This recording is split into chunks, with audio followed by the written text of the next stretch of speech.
계속 날씨가 무더웠어요. 그렇죠? 그동안의 양주는 서울보다 원래 평균 그 온도가 서울보다는 양주는 약 3도가 항상 낮아요. 그래서 여름에는 좀 시원했고 겨울에는 더 추웠거든요. 근데 이제 열대야에서 이 우리나라 기후가 이제 그 온난화에서 저기 뭡니까? 온난화 현상을 통해서 이제는 열대야가 이게 생기기 시작했어요.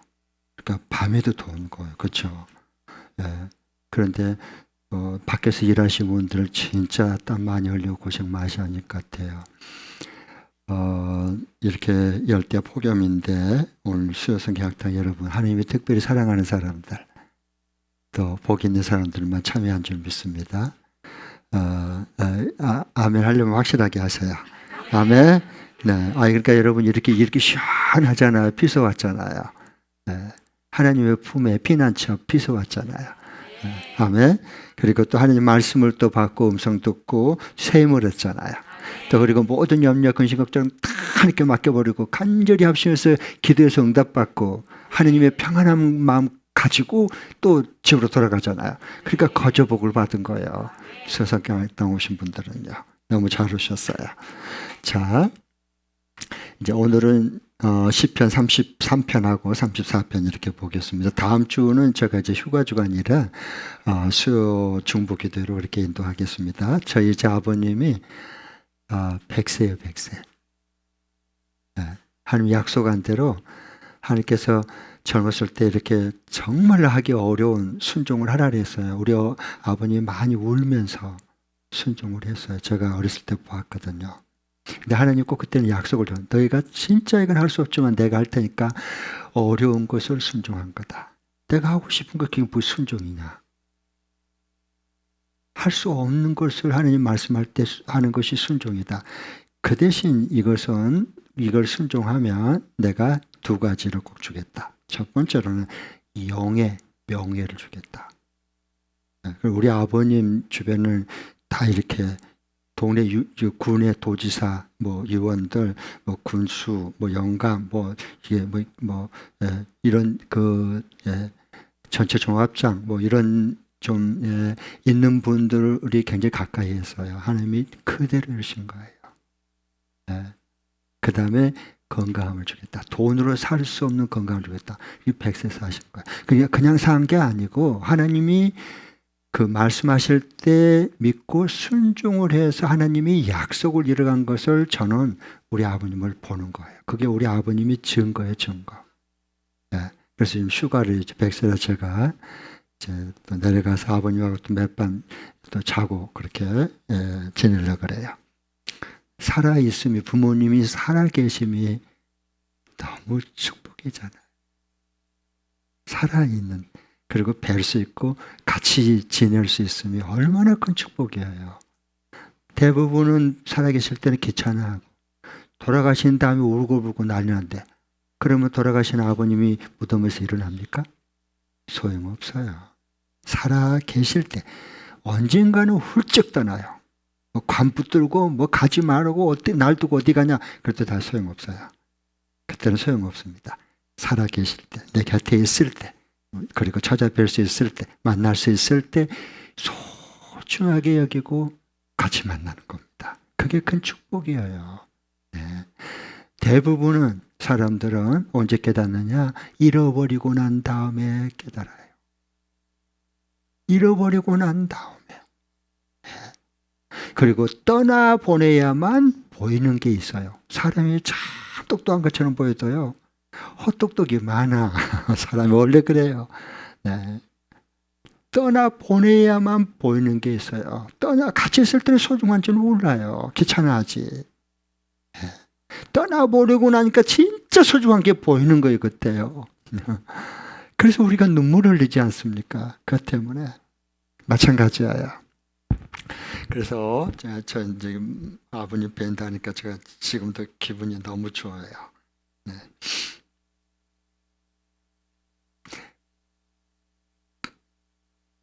네.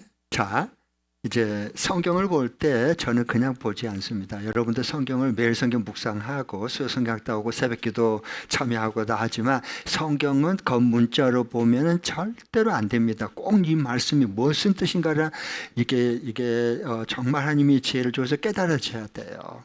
네, 요 문자는 죽이는 겁니다. 문자 이거 주의에 빠지면은 예수님이 가장 미워하는 바리새인들의 사두개인들이 율법학자들이 되는 거예요. 그들은 마귀 노릇했거든요. 하나님을 열심히 믿었는데. 그러니까 이게 성경을 줬는데 하나님께서 예수님께서 그러잖아요. 니들은 하나님도 모르고 성경도 오해하였도다. 오직 답답해서 그렇게 얘기를 하겠어요. 성경을 다 가지고 다 있는데도 그러니까 이게 한번 이제 성경을 꼭 한번 질문해 볼게요. 우리가 신약 성경에 처음에 보면은 사복음서가 나와요. 마태, 마가, 누가, 요한복음, 그렇죠? 여러분 성경책은 그거 없어요? 있죠? 예, 사복음서가 나와요. 근데 이것을 읽다 보면은 아니 이렇게 똑같은 그 내용들도 많고 다 그러는데 왜 중복된 걸 이렇게 마태, 마가, 누가, 요한으로 왜 이렇게 네 가지나 이렇게 해놨을까? 여기 성경책 두껍게. 그냥 하나로 쫙 이렇게 하나 복음으로 마태복음을 하든가 아니면 요한복음을 통일하든가 그렇게 하면 얼마나 좋겠어요. 그렇죠? 그런데 왜 사복음서를 성경을 기록하게 했을까요? 그게 중요해요. 그 생각을 해야 된다는 거예요. 그건 저자의 의도가 각각 다르다는 거예요. 저자신 하나님께서 마태복음 마태를 통해서 기록하게 했잖아요. 마가복음 마가를 통해서 하나님 기록하게 했고요. 그 다음에 누가는 의사인 그 누가를 통해서, 그리고 요한복음은 사도 요한을 통해서 기록하게 했거든요. 기자들 기록한 사람 기자, 신문 기자 하는 것처럼 기자. 그러면은 왜 이 하나님께서 이 각자에게 그 저자의 의도가 다른 거 뭐냐면 원독자가 다르기 때문에 그래요. 원독자가 다르기 때문에 꼭 이걸 성경을 묵상하거나 연구하거나 이거 할 때 그냥 하나님 말씀 이렇게 들었다고 밑줄 치지 마시고 그건 아니에요. 성경은 그런 책가 아니라고 제가 말씀드렸고, 그러니까 그 원독자들 이것을 맨 처음에 받아 읽을 사람이 있는 거예요. 그걸 제일 독자다라는데 첫 번째 이 말씀을 받아 읽을 대상이 있는 거예요. 하나님 그 대상을 통해서 마태야 너 빨리 이걸 내 뜻을 적어서 저들에게 이걸 편지를 보내. 이 하나님 말씀을 기록해서 써서 보내. 저들이 이것을 읽고 나의 음성을 들을 수 있도록 이렇게 해서 쓴 게 역사적인 배경과 문학적인 그리고 문화적인 배경 속에서 이 영원한 진리가 나온 거거든요. 성경 말씀이 나온 거예요. 하늘에서 뚝 떨어진 게 아니고요. 성경은. 그러니까 이 원독자가 다른 거예요. 마태는 원독자가 누구냐? 마태는 유대인 그리스도인들에게 쓴 거예요. 대상이 달라요.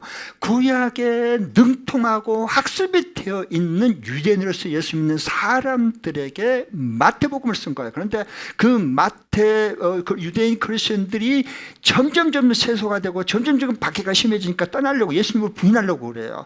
그냥 무서우니까 잡혀갈까 봐. 그리고 귀찮아. 쉽게 믿어야지. 편하게 믿어야지. 막 너무 박해가 심하고 그러니까 힘들어지는 거예요. 그러니까 점점 주님을 떠나요. 그 모습을 보고 유대인 그리스도인들이 예수님을 떠나는 것을 보고 기록해서 쓰게 한 게 뭐냐? 마태복음이 나온 겁니다. 꼭 여러분 기억하셔서 그 다음에 그래 조금씩 달라요. 그 똑같은 사건도 다른 관점에서 기록해요. 자세히 보면요. 마가복음은 뭐냐? 마가복음은 로마에 있는 그리스도인들에게 이걸 쓰게 하는 겁니다. 아셨죠? 원독자가요. 달라요. 민족도 다르고 장소도 다르고 처해 있는 환경도 다르고 각각 다 다른 겁니다. 그러니까 메시지가 달라지는 거예요. 그 다음에 누가는 헬라인 그리스도인들에게 쓴 겁니다. 그 여러 가지 헬라의 그 세계관과 교육과 그 다음에 이혼론과 이런 게 많이 물들어 있는 사람들에게 이 누가복음을 쓴 거예요. 아니면 의사인 누가를 통해서 기록하게 한 거예요.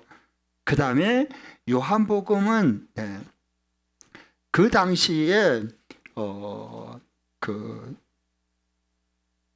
독수리 복음이라고 하는 건데요. 그 요한 그러니까 예수님을 믿는 그 교회 공동체에 굉장히 어려운 사정이 일어나게 돼요. 그래서 예수님이 누구인가, 그 예수님을 믿고 영생을 어떻게 얻을 수 있는지를 구체적으로 쓰게 한 게 요한복음이에요.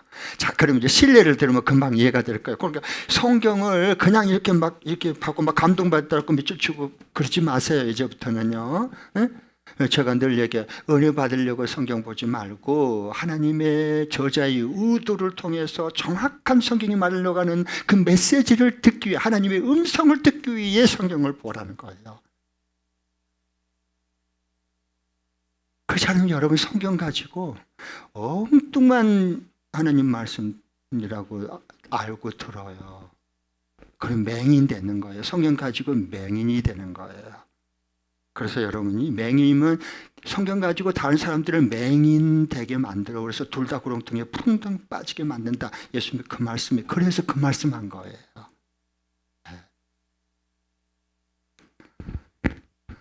그러면 이제 한 가지 신뢰를 들어볼게요. 이제 예수님의 첫 번째 이적이 뭐예요? 이 시편 들어가려면 이걸 조금 염두에 두고 봐야 되기 때문에, 그래 수요 성경당 오신 분들은 좀 레벨 수준이 있잖아, 그렇죠? 좀 깊이가 있게 제가 여러분 터치하려고 하는 거예요. 여러분 첫 번째 예수님의 첫 번째 이적이 뭐죠?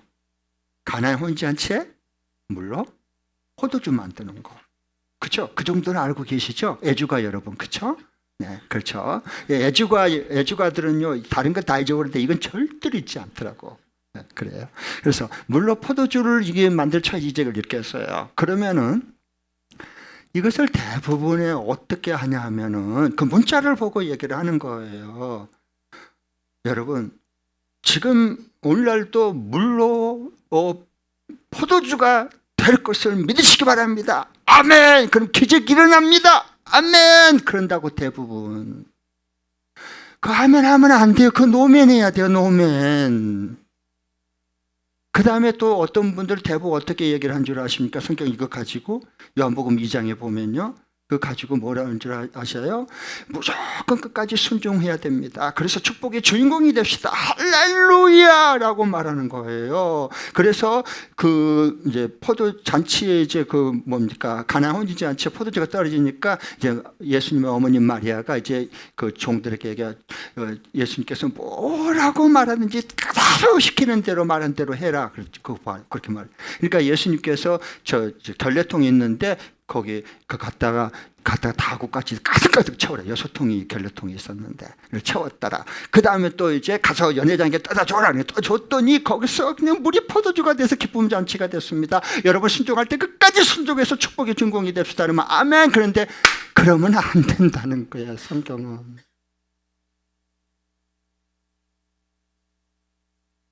그런 말씀을 우리에게 들려주려고 한 책이 아니라는 거예요.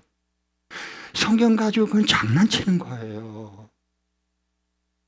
성경은 원래부터 그렇게 위해서 써진 책이 아니라는 거예요.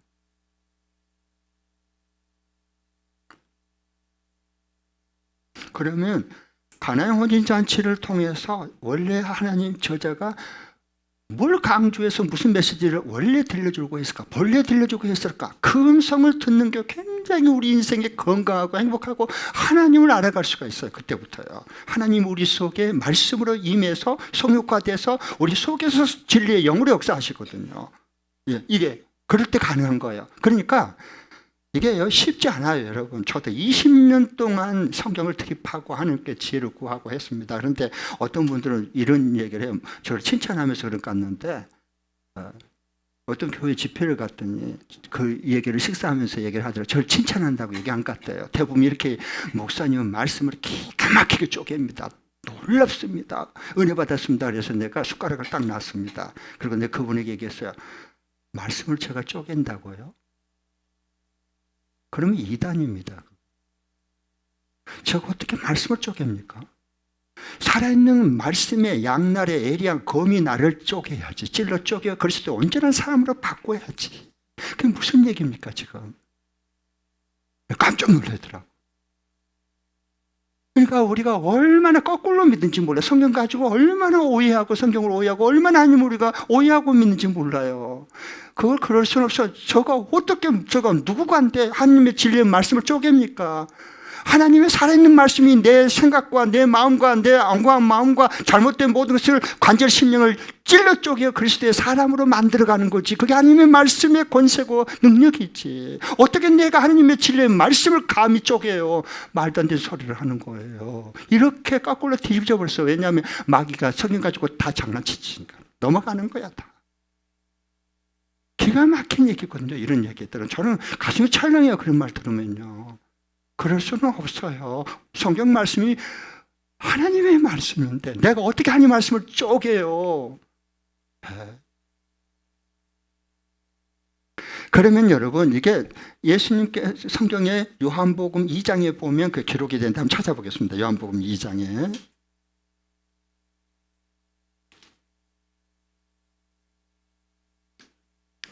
요한복음 2장 이것은 물로 포도주가 되는 기적의 준공이 되면 믿음은 그렇게 됩니다. 기쁨이 넘쳐납니다. 맹물에서 기쁨의 포도주가 여러분 솟아납니다. 믿으시면 아멘 하십시오 라고 대부분 얘기합니다. 그런데 그건 아니라 그랬습니다. 성경에 그렇게 말하려고 한 적도 없고요. 꼭 기억하십시오 바랍니다.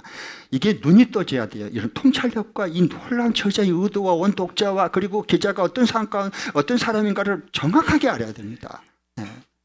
그 다음에 뭘 시키는 대로 다 들고 끝까지 순종하면 놀라운 하나님의 복을 받습니다. 이것도 아닙니다. 그럼 뭘 말하려고 하는 것이었을까 하는 거예요. 그건요 요한복음의 2장 6절에 들어있어요. 이건 정말 핵심 부분 감춰져 있어요. 이건 그냥 안 보여요. 2장 6절 같이 읽어볼까요? 시작. 그런데 유대 사람의 정결례법을 따라 거기에는 돌로 만든 물항아리 6이 놓여 있었는데 그것은 물 두세 동이들이 항아리였다. 네. 그러니까 이게 유대인의 그 정결 예식이 뭐냐 하면은 이 물항아리를 이렇게 6개를 두고요. 그거 할 때 전부 손을 씻어야 돼요. 그리고 이 정결함이야. 장로들의 전통에 의해서 이게 전통으로 수백 년 동안 내려온 거예요. 그러니까 그걸 지켜야 되는 거예요. 손 씻지 않고 음식을 먹으면은 그 위생상으로 더러운 게 아니라 그 사람의 더러움을 먹는다는 겁니다. 그러니까 예수님께서 한 번 그 식사를 하는데 제자들이 손을 안 씻고 먹으니까 당신의 제자들은 장로의 이 전통과 예법을 정결예법을 왜 어겼느냐? 그리고 막 따지고 덤벼요. 자기들의 그 전통을 이게 깨뜨렸다. 그러니까 예수님께서 기가 막혀가지고 우리 사람의 입으로 들어가는 것은 더럽힐 수 없다. 니들 입에서 나오는 게 니들이 더러워. 입으로 들어간 그 상축은 배축은 목은 과일은 깨끗이 씻고 농약이라도 한 달 있을까 봐 그거 전부 세척제로 다 씻어가지고 깨끗하게 씻긴 다음에 그 다음에 다 깎아서 먹지 않느냐. 들어가는 음식은 우리를 더럽힐 수 없다. 니들은 그거 저거 손 씻고 먹고 깨끗하게 씻고 먹느냐 하면 이것만 관심 있잖아. 그런데 정작 관심을 하나님이 갖는 건 니들의 속에서 나오는 음란한 거짓, 탐심, 교만 이런 것이 사람을 더럽힌 거예요. 예수님이 정확한 하나님의 말씀으로 딱 잡아줍니다. 저는 예수님이 그러니까 너무 좋아요. 저도 아니면 또 그렇게 저도 신앙생활을 했을 거예요. 열심히.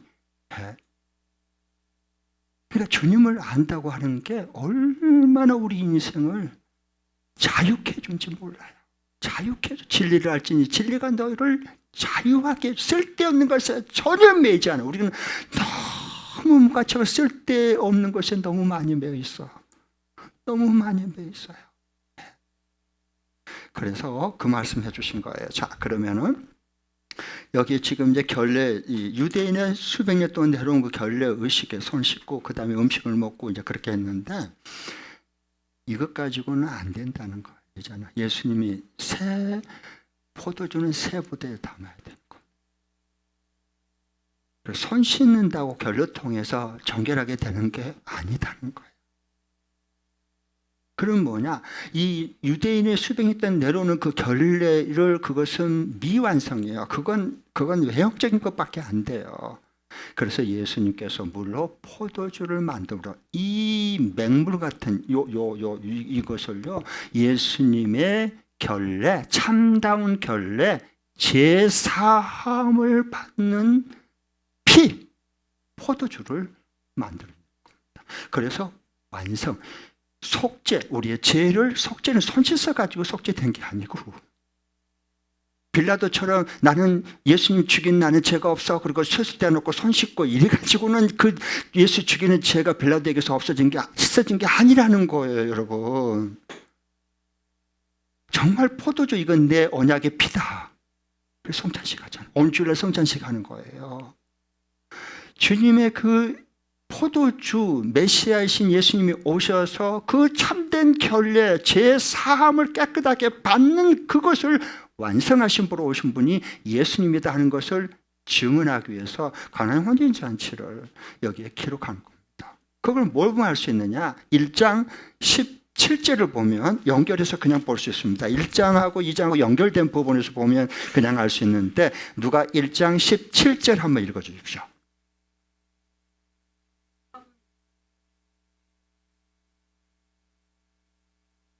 아멘.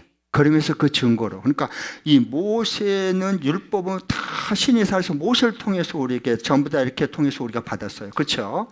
네. 근데 모세는 죄인이요. 네. 그런데 이 은혜와 진리, 하나님의 은혜와 진정한 자유케 해주시는 죄의 종, 속박의 종, 사탄의 종, 멸망의 종, 사망의 죽음의 종으로부터 완전한 해방을 주는 자유함은 이 은혜와 진리는 예수 그리스도로 말미암아 생겨나기 시작했습니다. 그 증거로서 첫 이적을 그걸 보여주는 겁니다.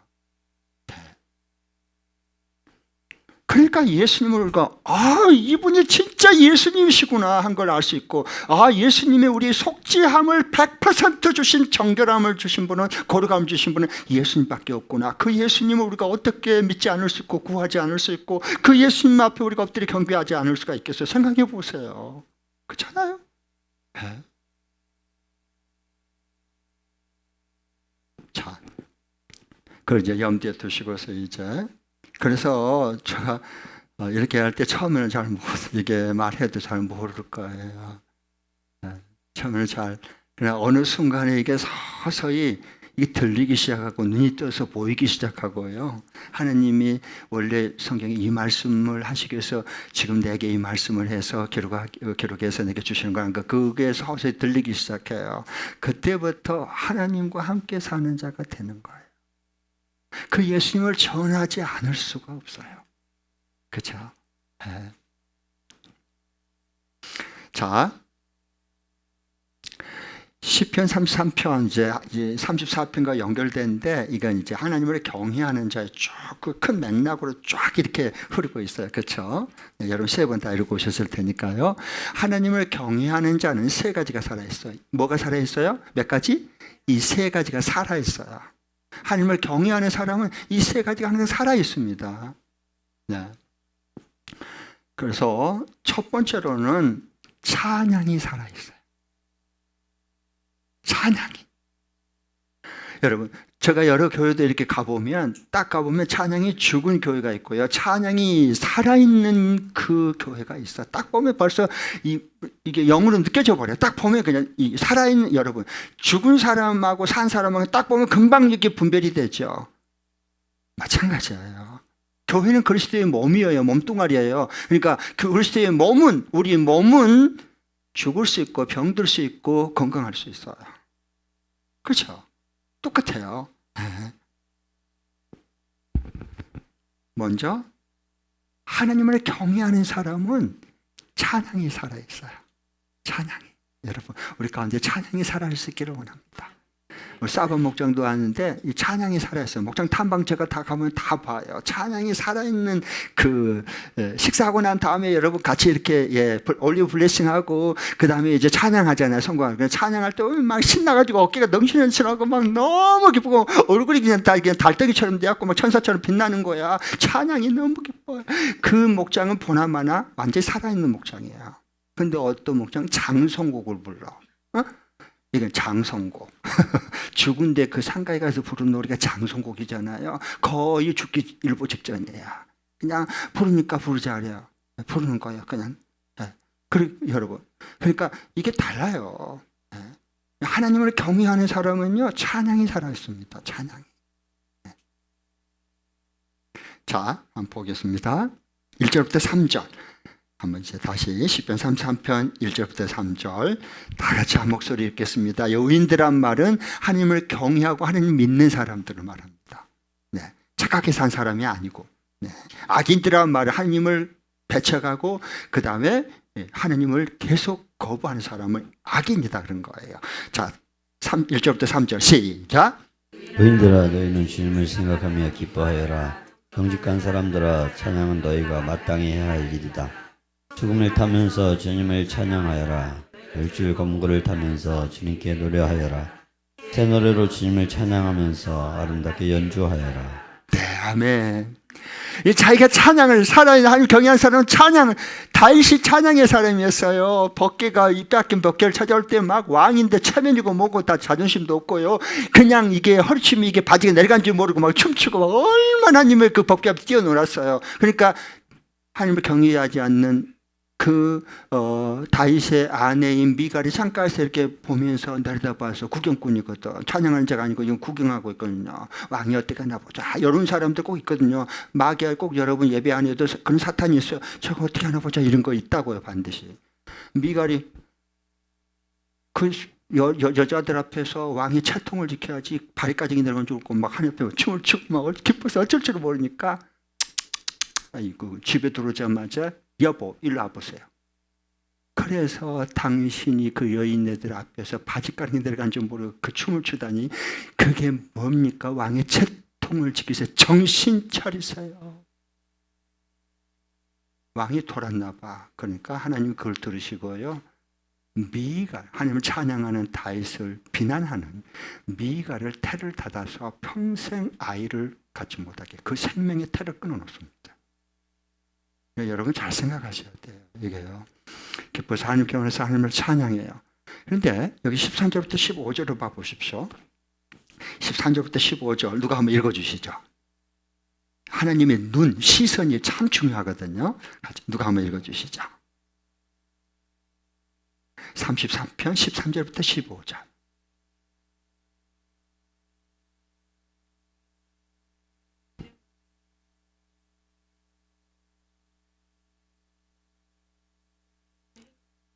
네, 하나님께서는 하늘에서 굽어 다 사람 낱낱이 살펴보는 거예요. 살펴봐, 시선. 그 다음에 14절에 계시는 곳에서 땅 위에 사는 사람을 다 지켜보시는 거예요. 그리고 모든 사람을 하나님께 지으셨기 때문에 그 행위를 다 하시는 분이세요. 그리고 18절에 보면 다 같이 읽어보겠습니다. 시작.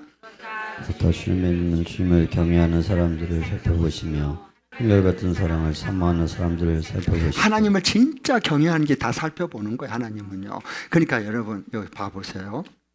우리가 하나님을 경외하는 사람은요, 하나님과 시선을 맞추는 연습을 해요. 우리가 어린 생명들 봐보세요. 젖먹이 아이 이렇게 놓으면요, 눕혀놓습니다. 그럼 걔는 처음에 엎드리 이렇게 하지도 못해요. 들어놓은 데를 이렇게 있어요. 똘똘 말아놓고 젖먹여주고 눕혀놓으면 이러고만 있어요. 그렇죠? 여러분 자녀 안 키워봤어요? 예, 그래서 이거 그 다음 좀 힘이 생겨야 이거 엎거든. 그 다음에 엎어진 다음에 힘이 생기면 또 기어다니고, 그 다음에 조금 힘이 생기면 선망이 갖고 이제 걸어다니잖아요, 그렇죠? 그러니까 처음에 젖먹일 때는 힘이 없어요. 그냥 누우면 눕혀 있어요. 그런데 이제 이걸 어머니들이 천장에다 뭘 달아놔요? 그렇지. 모빌 왜 달아놓을까요? 응? 심심하지 않게? 달아놨으면 왜 달아놓는 거예요? 모빌을, 예? 아니, 왜 달아놨냐고. 여러분 달아놨다 그랬잖아요, 조금 전에요. 왜 달아놓는 거예요? 그렇죠. 시각을 발달시키는 겁니다.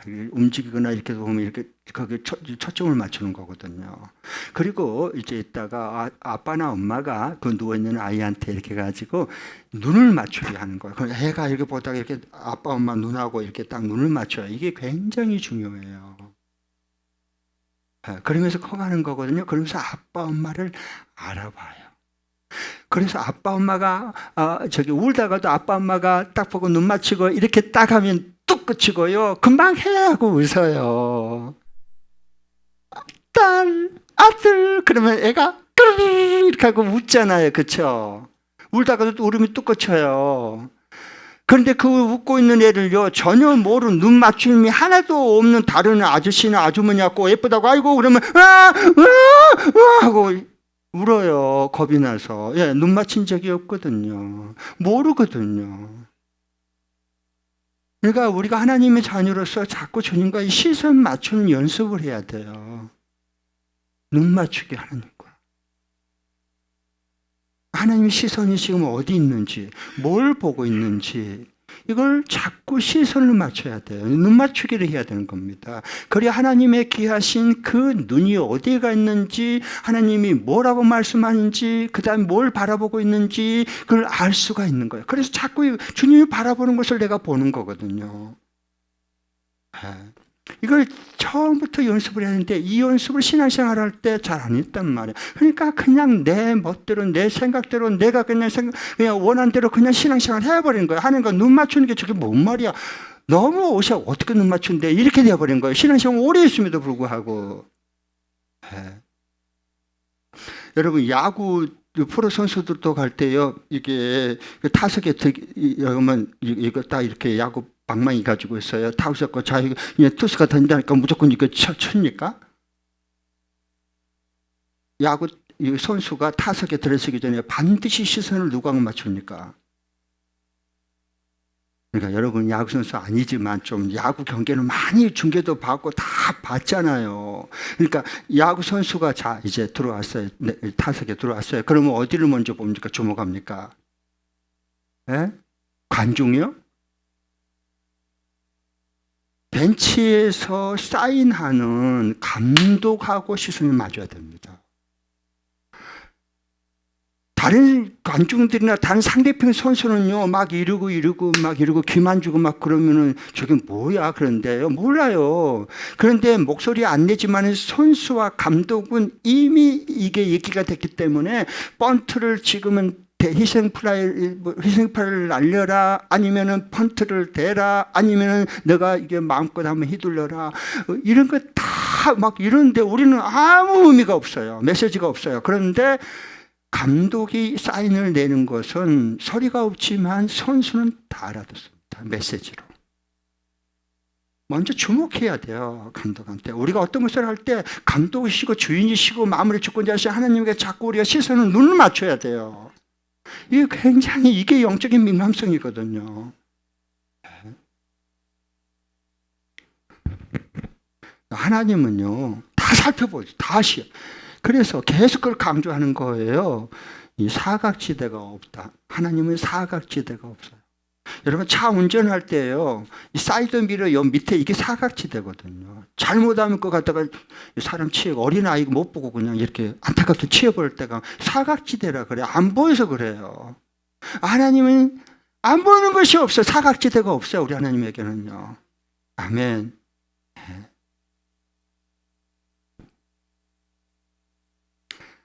찬양은요, 하나님 경외하는 사람은 찬양이 살아있거든요. 그러니까 내가 요즘에 진짜 살아있는 신앙생활을 하면 찬양이 살아요. 운전을 해도 찬양이 나오고요. 걸어갈 때도 찬양이 나오고요. 예배 시간에도 함께 찬양이 살아있고요. 예, 그렇게 돼 있어요. 그래서 찬양은 내 내면의 건강을 보여주는 음향신호입니다.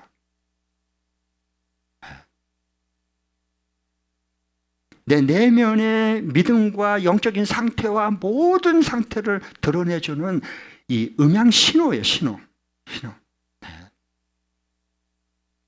그러니까 여러분 이제 우리 교인 중에서도 참 감사한 것은 목요일 날 이제 그 마커스 그 찬양단 찬양 집회 가서 찬양 7시 반부터 9시 반까지 2시간 동안 찬양하고 기도하고 말씀 받고 그러면서 하는데 너무 감사해요. 너무 감사해요. 네. 찬양이 살아있어야 돼. 우리 개인도 마찬가지고 우리 목장도 우리 연합교회도 마찬가지예요. 찬양. 이 하나님 경외하는 사람이라 그래요. 그 다음에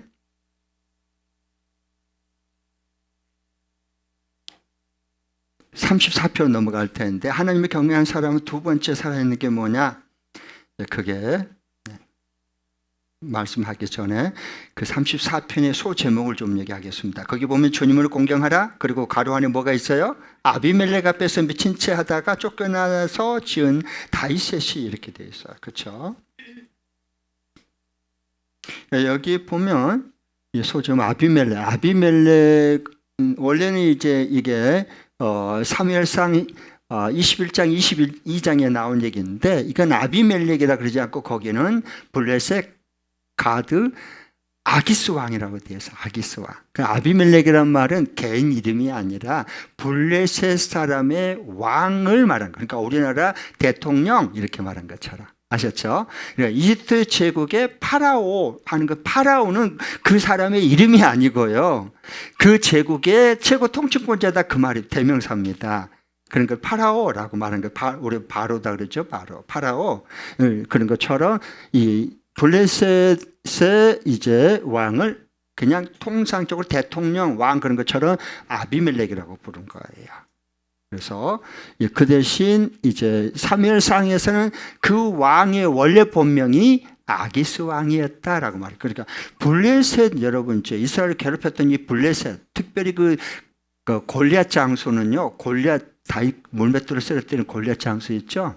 네, 그 골리앗 장수는 블레셋은 원래 이스라엘은 농경 문화 속에 있을 때 블레셋 사람 민족은요 기술이 얼마나 발달했는지 철기 문화를 가지고 있었습니다. 깨면 안 되는 거예요. 그러니까 농경 문화 있는 이스라엘하고 저 철기 무기를 가지고 창을 가지고 칼을 만들어내는 활을 예리한 걸 만들어내는 이런 그 호전적인 그 블레셋하고 게임이 되겠어요. 그러니까 블레셋 침공했다면 막 겁먹어버리고 블레셋이 나와서 싸워봐. 그러니까 왕으로부터 시작해 사울 왕, 이스라엘의 군대들 전부 사기가 죽었고 전부 다 벌벌 떨고 있잖아요. 그래서 그래요. 철기 문화가 발달돼서 무기가 벌써 달라요. 신무기라. 깨면 안 돼요. 이제 다윗은 이제 여호와 이름을 이제 의지하고 물맷돌로 쓰러뜨려서 이겼습니다만은 그래서 블레셋은 그 철기 문화를 가질 뿐만 아니라 신무기를 가질 뿐만 아니라 동시에 블레셋은 5 부족이 연합을 이뤘습니다. 그 중에 가장 큰 부족이 가드입니다. 가드 지역에 산 블레셋 사람들이에요. 그 가드 지역의 최장수가 골리앗입니다. 그러니까 무서운 거예요, 이게요. 이스라엘 백성으로서는요. 자, 그래서 이제 다윗이 골리앗을 들고 난 다음에 여론이 참 그래서 무섭습니다, 여러분. 옛날이건 지금은 여론이 참 문제. 그래서 여론 조작까지 하려고 애를 쓰잖아요. 왜냐하면 이건 성경에 보면 다 나와요. 그래서 이제 다윗이 하나님을 의지하고 물맷돌로 그 골리앗 장수를 쓰러뜨리고 블레셋을 침공해서 자기 민족을 해방시키고 구원시키잖아요. 승리를 하게 하잖아요. 그러니까 여인네들이 그걸 다 듣고 노래를 지어 불러버렸어요. 사울이 죽인 자는 천천히고 다윗이 죽인 자는 만만이로다. 그러니까 사울이 왕인데 그럼 내가 왕인데 날 죽이고 저 몰아내고 다윗이 왕이 되겠다는 얘기잖아. 여론이 이렇게 돌아가잖아. 그러니까 정치인들은 여론이 굉장히 민감합니다. 민감해. 그러니까 제거해보려고 죽이려고 최신식 부대를 정예부대를 들여서 이잡도 잡아서 무조건 잡으면 죽여버려라. 다윗 죽여. 살해령을 내렸습니다. 무서운 거예요. 그게 다 그 세계는. 그러니까 그거거든요. 그렇게 돼가지고 다윗이 할 수 없어서 어디로 도망갑니까?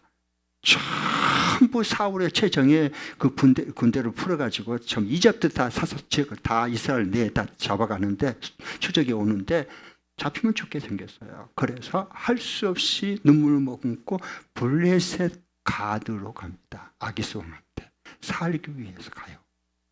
쫓기고 쫓는 이 신세가 돼버린 겁니다.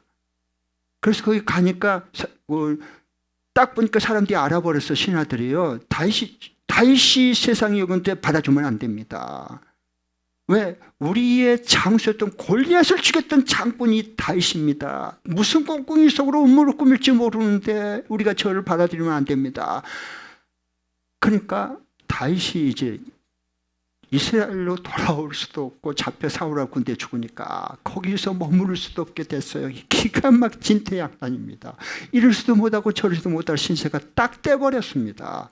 그러니까 다시 그때 어떻게 합니까? 거짓말로 들이대고 정신 이상처럼 미친 체하고 침을 질질 흘리고 이렇게 다니는, 일부러 침을 질질. 그러니까 사람들이 보고서 다윗이 미쳐버렸네. 제가 완전히 돌아버렸구나. 어쩌다가 저렇게 불쌍한 사람이 됐지? 저 침 흘린 것 좀 봐봐. 네. 그래서 아기스 왕이 화를 내서 내게 이 좋은 사람 군인이 없었고 저는 미치광이 저 다윗을 침을 흘리고 저 미치광이를 왜 데려왔느냐? 화를 버는 거예요. 다윗이 그렇게까지 했습니다. 그러니까 이게 아무리 급해도 하나님을 의지하고 가면 안 돼요. 근데 이제 그러면 우선 당장 피할 걸로 생각했지. 근데 그 거짓말을 둘러대야 되고 미친 채 해야 되는 또 이런 지경이 더 악해져 버려. 상황이 더 어려워져 버려요. 그러니까 여러분 어떤 것을 할 때 절대로 그냥 어떤 사람이 뭐 이렇게 뭐 있다가 피하고 숨지 마세요. 그냥 하나님을 의지하고 하나님께 가까이 다가서세요. 그게 해결의 지름길입니다. 네. 아멘. 네. 하나님 앞에 피해야지. 피난처인데. 사람 있는 아기스 왕한테 한번 적군이었는데 거기가 사람 의지하려고 해서 그러니까 더 비참하게 돼버리잖아요. 그런데 여기 보면 하나님을 경외하는 사람 두 번째 살아있는 게, 첫 번째는 찬양이 살아있고요. 두 번째로는 기도가 살아있습니다. 특별히 부르짖는 기도가 살아있습니다. 기도가 살아있어요. 기도가. 자, 여기에 2절을 한번 볼 터인데 34장 2절 다 같이 읽어보겠습니다. 2절 시작. 나 오직 주님만을 자랑할 것이니 비천한 사람들아 듣고서 기뻐하여라. 자기가 그 미친 채하고 쫓겨가지고 이렇게까지 비천한 자가 자리까지 떨어져 버렸는데 하나님이 그를 건져주셨어요. 하나님께서 그를 다시 돌아가라 그러잖아. 좀 이따 보면 제가 알려드릴게요. 그 과정, 이동 경로 다 이게 나와요. 그런데 이게 자기가 비천한 자리까지 가봤잖아. 사람이 정신병원까지 입원이 될 정도가 되면 인생의 밑바닥까지 간 거거든, 사실은. 비천한 자리까지. 그러니까 비천한 사람들아 하나님을 찬양해라. 왜 찬양할 수 있으니까? 하나님을 경외한 사람들이니까. 그래요. 비천한 사람만이 부르짖는 기도합니다. 이 자기가 잘나 있고요. 이게 자존심이 높은 사람들 절대 부르짖는 기도 못합니다. 점잖음하게 아주 고상하게 기도합니다. 네. 부르짖는 기도를 못합니다. 진짜 내가 밑바닥에 내려가서 비천한 내 자신의 모습을 볼 때 하나님이 아니면 나는 살 수 없습니다. 하나님이 나를 지켜주는 나는 이 자리에서 살아날 길이 없습니다. 하나님께서 도와주지 않으면 나는 그대로 이제는 인생 끝납니다. 이 비천한 자리까지 가야 부르짖는 기도가 나와. 네? 네. 부르짖는 기도는 하나님의 능력자가 됩니다. 부르짖는 기도. 옛날에 여러분 우리의 그 할머니들, 할아버지들을 그때는요 많이 못 배웠습니다. 다. 그 중학교, 국민학교도 못 나온 분들이 많아요. 우리 할아버지 세대, 할머니 세대는 국민학교도 못 나온 사람이 있고, 이게 문맹, 글씨도 못 읽은 사람이 있고요. 글씨 오면 손주들한테 좀 읽어달라 이런 사람도 많았어요. 동네에요. 예. 그런데 그들은 주님을 뜨겁게 사랑했습니다. 찬양할 때 그냥 찬양한 법이 없습니다. 한 마음을 다해서 기뻐서 찬양하고, 기도할 때 그냥 천장이 들썩들썩할 정도로 그렇게 간절히 부르짖고 기도했습니다. 그러니까 능력자가 많이 나왔습니다. 그래서 그런 능력자들이 귀신 들린 사람들 한번 꾸짖으면요 바로 떠납니다. 지금은요 우리는 그 할아버지 할머니 세대보다도 우리는 훨씬 많이 배우고 훨씬 문화 혜택을 많이 받고 다 그렇지만 많이 배웠지만은요 귀신 떠나면 잘 안 떠납니다. 오히려 덤벼들어 버립니다. 나는 예수도 알고 바울도 안 돼. 니는 누구냐 하면서 얼굴 핥혀버립니다. 옷 벗겨버려요. 여러분 부끄러움 창피 다 당합니다. 그래서 비천한 사람만이 부르짖는 거예요.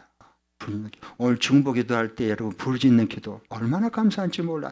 이 한국 교회가 이 찬양이 살아나고 70년대 80년대 그냥 새벽마다 금요 철야기도마다 그리고 방학 때 기도마다 꽉꽉 차서 앞자리에 앉으려고 방석까지 앞자리 차지하려고 그 뭐를 꽉 차가지고 강대상 위에까지 올라가서 은혜 받고 그렇게 부르짖는 기도하고 그럴 때는 두려울 게 하나도 없었는데 지금은 다 그 불이 꺼져버렸어. 그리고 어떤 교회는 부르짖고 기도하면 하나님이 귀가 잡수지 않았으니까 시끄러워 죽겠네. 기도 방해돼요. 좀 조용히 기도하세요. 이러고 절제하라고 등을 두들겨. 부르짖는 기도는 못하게 불을 꺼버려. 어떻게 하면 좋아요? 기도가 살아있어야 됩니다. 그래도 우리 교회는 다행이에요. 너무 감사해요. 17절, 18절, 6절도 마찬가지인데요. 34장 6절부터 보면은요. 6절 같이 한번 읽어볼까요? 6절부터 8절까지 읽어보겠습니다. 시작. 이 비천한 몸도 부르짖었더니 주님께서 들으시고 온갖 찬란에서 구원해 주셨다.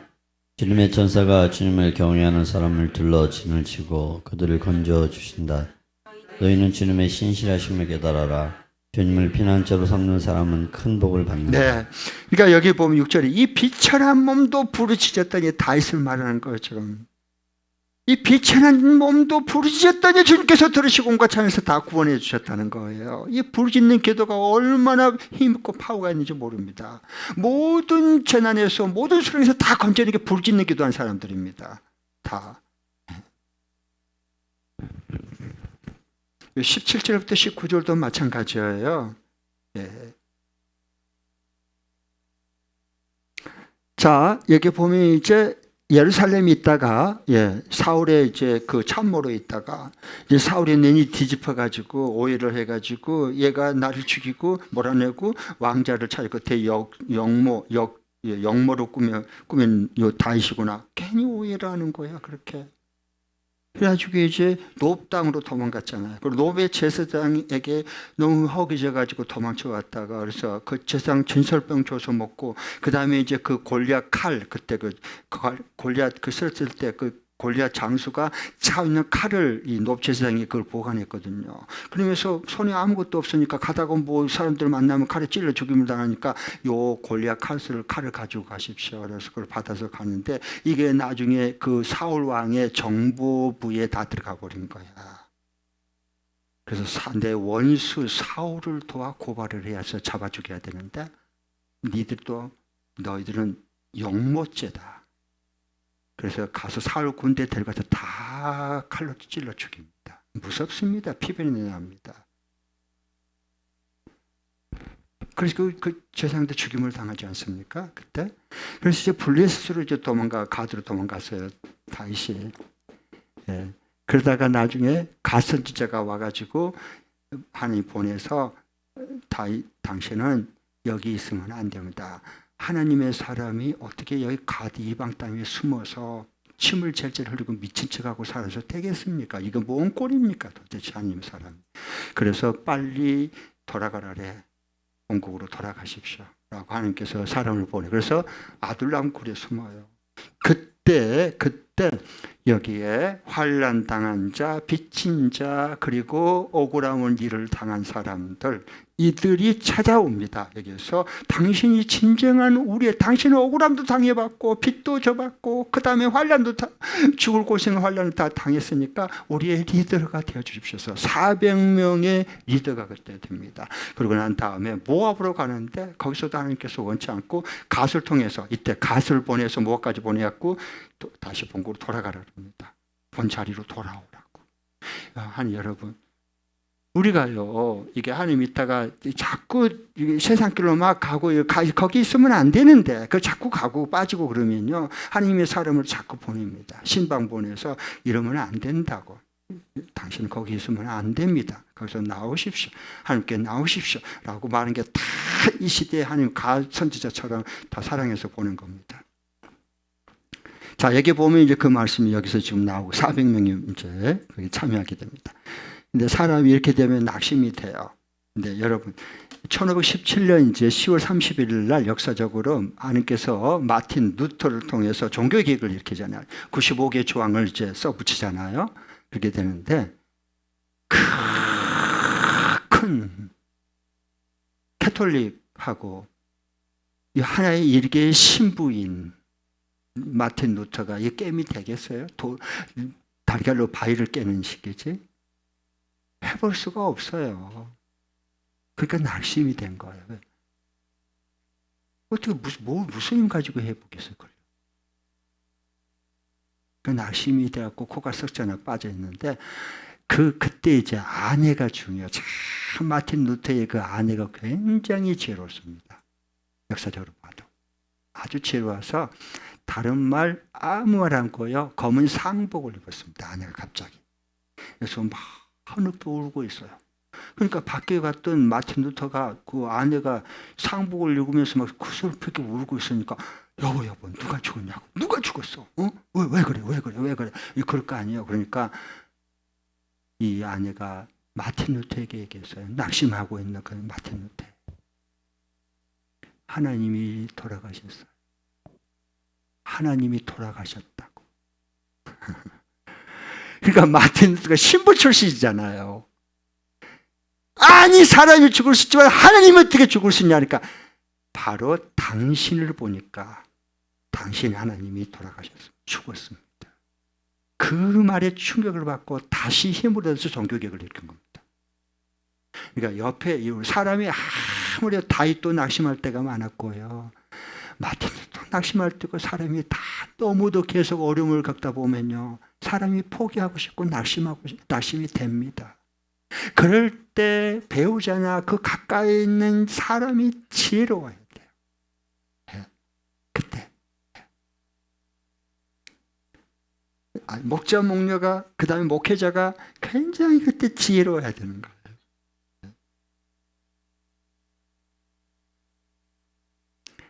모세의 갈대 상자가 여러분 출애굽기 2장 3절 누가 한번 읽어주시겠어요?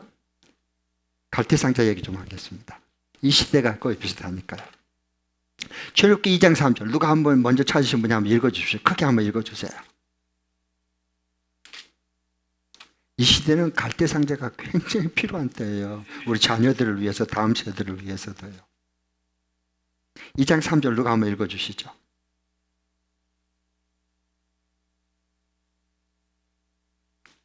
여기 성경책 있고 눈 있고 입이 있는 사람은 누구나 읽을 수 있습니다. 출애굽기 2장 3절 이 말씀을 여러분 찾도록 제가 시간을 드리기 위해서 설명을 좀 해드릴게요. 히브리 민족이 이집트 대제국에 이제 압제를 받으면서 거기에 이제 노동을 통해서 제국으로 움직이는 거예요. 노동자가 그때 이제 중요한데. 그러니까 밥만 먹여주고 이제 재워주면 노동력이 언제나 비싸요. 임금이 비싸단 말이에요. 노동 임금이.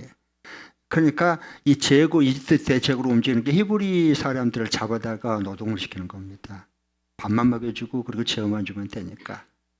노동 임금도 안 줘도 되고 그러니까 그런 상황이었어요. 그런데 제국이 위기에 처했어요. 왜냐하면요. 이들이 고역을 시키고 중노동을 시켰는데도 애를 빵빵 낳아버린 거예요. 막 계속 애를 막 낳는데 막 바다의 모래수처럼 많아지니까 제국의 파라오가 겁이 났어요. 왜? 이렇게 이들이 계속 막 히브리 민족이 커가면 수가 많아지면 대적과 함께 연합해버리면 그래서 우리를 쳐버리면 우리 무너질 것 같다. 그래서 이제 산파들에게 다 산부인과 산파들에게 어명을 내립니다.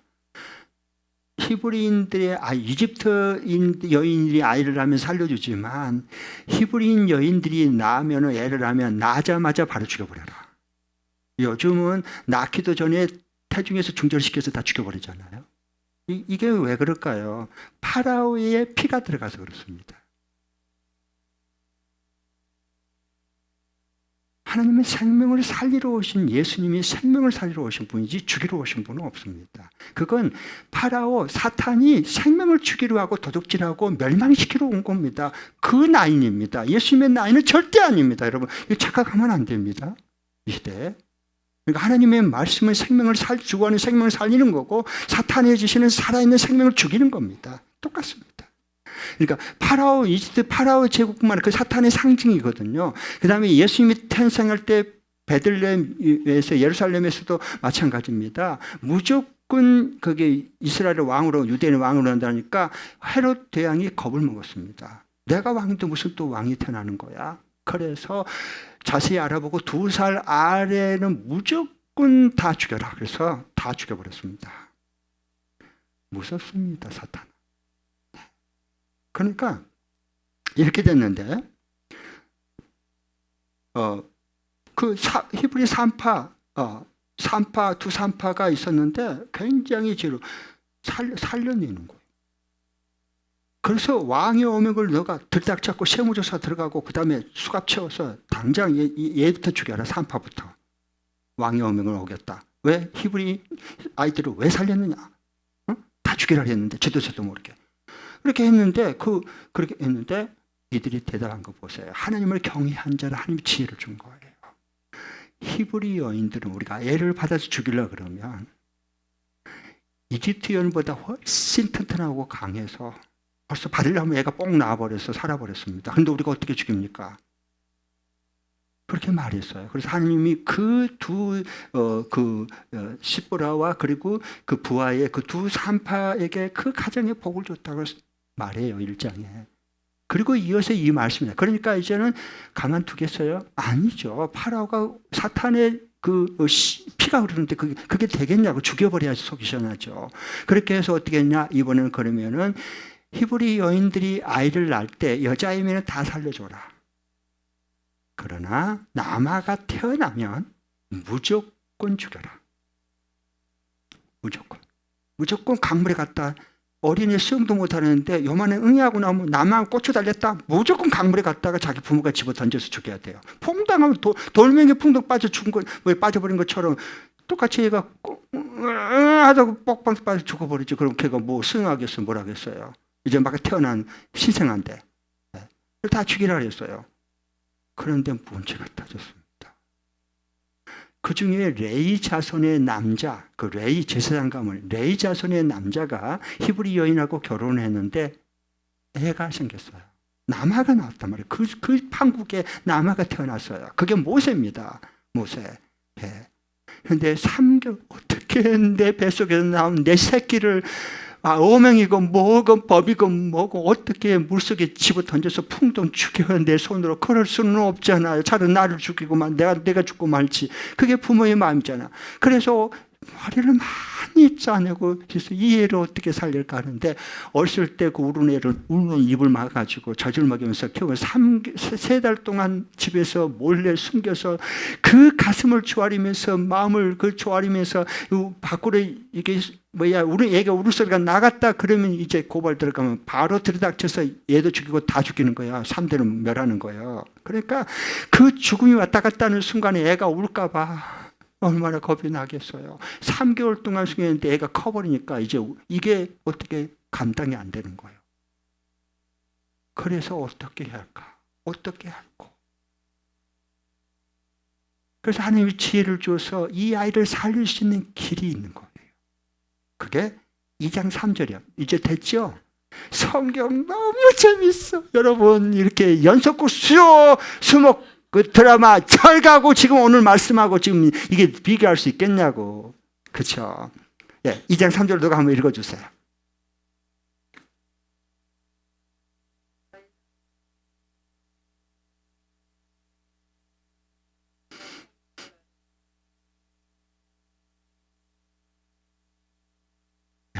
가보세요. 하나님을 경외하면요. 하나님 길을 다 살리는 길을 주십니다. 자, 봐보세요. 다른 모든 여자들은 어떻게 우리 애를 죽이라고 갖다가 놓고 저 풍덩 깔아앉아서 아이고 나는 이제 차라리 나이가 같이 죽자 이러고 억울하고 같이 죽겠다고 난리가 나고 그 다음에 정신을 잃어버리고 이 난리가 나. 그 어리석은 엄마들이야. 그런데 요 모세의 엄마는 달라. 그래서 갈대 상자에다가 물이 들어오면 빠지면 아이를 희생한 놈은 퐁당 빠져 같이 죽으니까. 그러니까 거기 다 역청을 칠하는 거예요. 송진하고 역청. 물 한 방울도 안 들어오도록. 얼마나 지혜로워요. 그래서 갈대 상자에 안 보이도록 그 물을 딱 띄어내는데 그냥 띄어내는 게 아니에요. 다 알아봤어. 시대에 맑아야 돼. 그러니까 이 시대가 어떻게 돌아가는지를. 파라오의 딸 공주가 나일강에 와서 목욕하는 시간을 정확히 캐치한 거예요. 이런 걸 좀 돌아가는 걸 파악을 해서 지혜롭게 대책해 생명을 살려내니까 민족을 구원해낼 수 있는 거예요. 만날 난타하고 어떻게 우리 애를 죽일 수 있어? 저놈 네 죽고 나 죽자. 이런 건 다 죽는 거야. 성경에 다 나오잖아요, 여러분. 그렇게 해서 그것을 딱 파라오의 그 공주가 시녀들 데리고 목욕할 때를 맞춰서 이걸 딱 준비해 놨다가 갈대상자에 물 안 두게 해서 아이를 싹 띄우는 거예요. 물결이 어디서 어디로 가서 얼마 지점이 돼서 거기에 목욕하는 공주 앞으로 이 상자가 떠내려가는 물결이 어디서 어디로 돌아가는지까지 다 조사하는 거예요. 그게 중요한 거예요. 무대프로 믿습니다. 그러면 안 돼요, 여러분. 그건 믿지 않는 거라니까. 그러니까 그렇게 해서 그것을 해서 띄워보냈어. 그리고 어떻게 했느냐? 모세의 누님이 이름이 누구죠? 미리암, 미자로 시작돼. 세자야. 미리암이 그 아이를 어떻게 하고 지금 이게 어느 선을 통해서 원래 이게 떠내려 가는지 공주가 지금 저기서 목욕하고 있는데 이게 제대로 방향을 맞춰 저쪽으로 가버리면 안 되잖아. 그리고 그 앞으로 왔을 때 공주가 목욕하다가 그걸 보고 재수없게 그 풍덩 그냥 쓰레기 버리시기 그냥 풍덩 물속에 집어넣어 버리는지 아니면 그걸 불쌍히 여겨서 건져내서 어머 아이가 살아있네 내가 데리고 가야 되겠다 얘를 좀 왕궁에 데려가서 키워야 되겠다 내 아들로 양자로 삼아서 그러는지 그 앞길을 알 수가 없어. 그러니까 이 미리암을 시켜서 엄마가 참 지혜로 보세요. 그걸 보고 네가 첫째야 네가 누님이니까 요 모세 저 갈사한테 네가 숨어서 좀 끝까지 살펴봐라. 어떻게 되는가를. 그 갈대 상자에 이렇게 띄었는데 그 사이에 숨어서 어떻게 되냐 다 주목해서 보는 거예요. 근데 목욕하고 있던 그 파라오의 그 공주가요. 목욕하는 데서 소리가 나는 거야. 이거 뭔 소리야? 그래서 봤더니요. 갈대 상자에 거기 보니까 예쁜 아이가 이렇게 하고 있는데 너무 불쌍하고 귀엽고 사랑스럽고 그런 마음을 하나님 주셨어. 그래서 얘가 어떻게 이렇게 떠내려올 수 있지? 그래서 내게 준 선물이나 봐. 그래서 그 아이를 시녀들 데리고 갔고 왕궁으로 데려갔어요. 40년 동안 정치, 경제, 문화, 천문학 그리고 종교 모든 학문을 통달하게 만듭니다. 그게 하나님이 하신 일이야.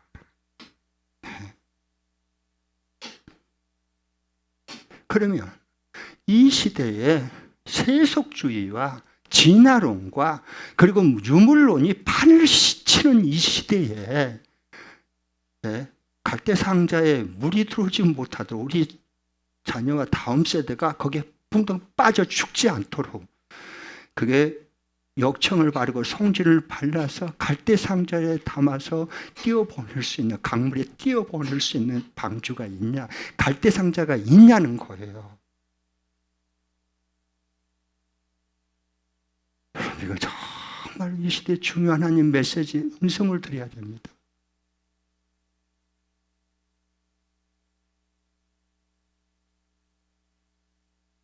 그렇지 않으면 다 물에 빠져버리고 물들어서 깔아앉아버려요. 그럼 죽는 거야. 그러면 한국교회가 좀 깔아앉아 침몰하고 있잖아요. 지금 다.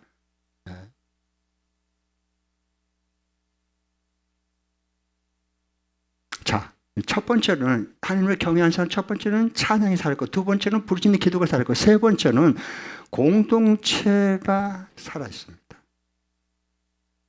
공동체가 나 철저한 개인주의, 자기밖에 모르고 이기주의고 이런 것만 가는 이 시대에 주님의 몸된 교회 공동체가 살아 있어요.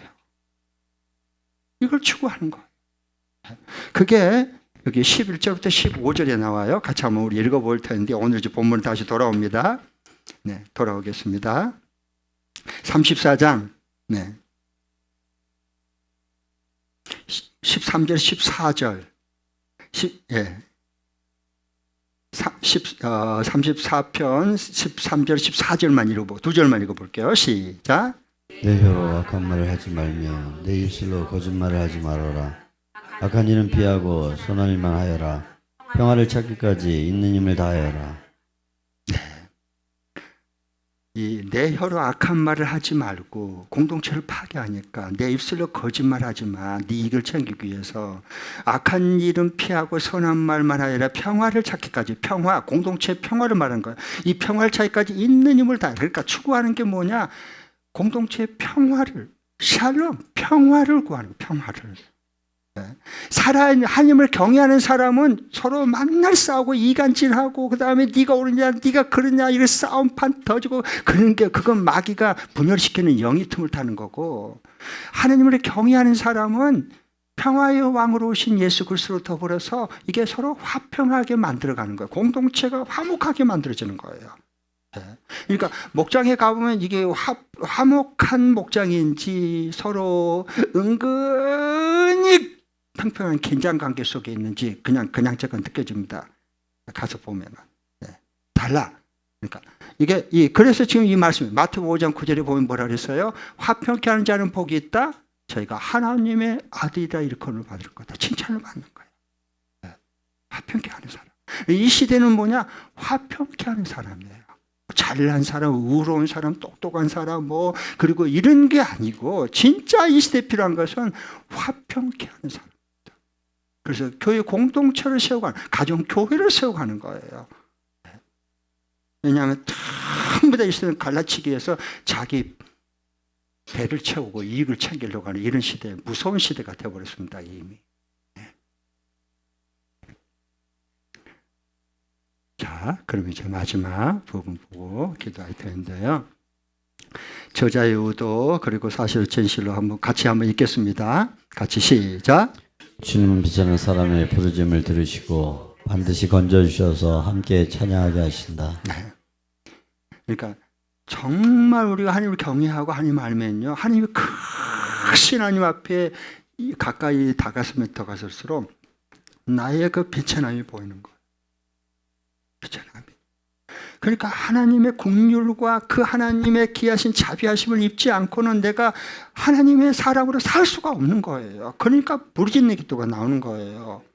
여러분 여기 이제 마지막 여기 누가복음 18장 38절에 보면 예수님께서 마지막 여리고를 지나가시려고 할 때 그 여리고의 길거리에 앉아갖고 맹인, 앞을 보지 못한 거지가 있었어요. 그 사람들이 수근수근하니까 무슨 일이냐 안 보이잖아요. 이걸 맹인이 물어봐요. 그러니까 지금 예수라고 나사렛 예수 사람이 지금 저 나사렛 여리고를 지나가고 있다. 왜냐하면 곧바로 이제 지나가 버리면 여리고 지나가 버리면 예루살렘 가서 이제 십자가에 죽으실 거야. 마지막이야. 그러니까 그 말을 듣고 이 맹인이 뭐라고 부르셔요? 다윗의 자손 예수의 나를 불쌍히 여겨주시오 외치는 거예요. 목소리를 크게. 그러니까 옆에 있던 사람들이 뭐라 할까요? 거짓 맹인 주제에 왜 시끄럽게 하고 있어? 꾸짖었다. 성경에 잘 봐보세요. 꾸짖었어요. 아이고 시끄럽고 죽겠네. 그래요. 그러니까 상처받아 버렸죠. 기도 안 했죠. 이제 나 기도 하나 봐 안 할 거야. 그랬죠. 그러면 끝나는 거야. 그러니까 그러건 말건 더 크게 소리질러 외쳐가로되 다윗의 자손 예수의 나를 불쌍히 여기소서. 그러니까요. 예수님이 가다가 딱 걸음멈추고 저 좀 불러라 그래요. 그걸 데려왔어요. 내가 내게 뭐 해주기 원하니? 보기를 원합니다, 주님. 그렇지. 네 믿음대로 되라 하니까 눈이 떠졌어요. 그러니까 날랄루라 하고 가버린 게 아니라 눈이 떠주니까 주님이 보이는 거예요. 주님을 경외한 자가 되었어요. 그러니까 예수님의 뒤를 따라가는 제자가 됐습니다. 그래서 그걸 보고 하나님께 영광을 돌렸고 그 모습을 본 주변의 많은 사람들이 하나님께 모든 영광을 돌렸더라. 그거 보세요. 네. 그러니까 우리에게 지금 필요한 것은요. 하나님을 경외하는 사람은요. 부르짖는 기도가 살아나야 돼. 그럼 능력자가 나와요. 아멘? 네, 그래요.